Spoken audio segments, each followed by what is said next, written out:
Keanu Reeves' stunt double.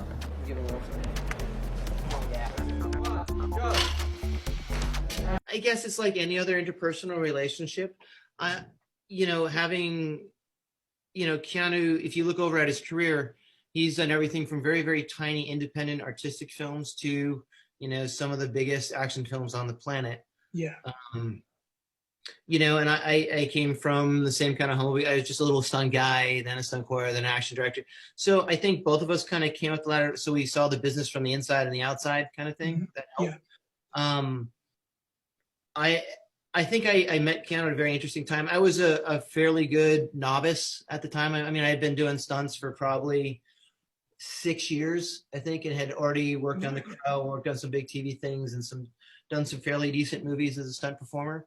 So hooking up with directors that were just within my age bracket, the Wachowskis were just slightly older than I was at the time, 3 or 4 years older.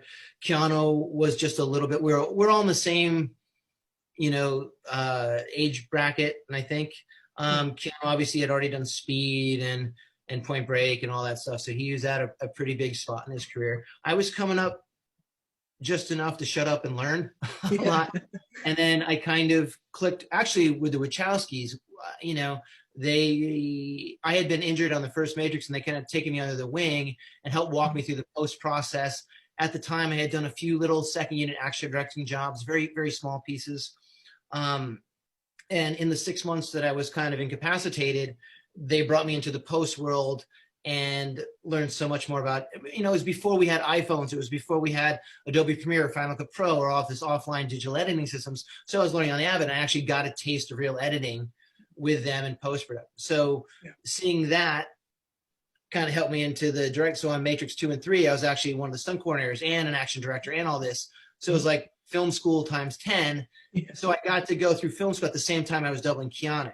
So it wasn't just me hanging out with Keanu Reeves. It was me growing as a filmmaker as Keanu was growing as a performer and an action star and thing. And the whole time not knowing, like, he wanted to do a little directing and producing as well. So we were all kind of in the right place as we were all going through a growth period. I think that kind of bonded us all becoming filmmakers under genius filmmakers of the Wachowskis. So afterwards, a couple years later, Keanu goes on to direct his own movie after Man of Tai Chi that we all got to work together, and we went over to John Wick. So we just got together at the right, I'm sure like all you guys, you have similar interests. And it's never just like the mentor-student. It's you're all coming together, and you all kind of go out and you come back and you go out. We just hit at a good time where everybody was really interested in progressing, I think. Yeah.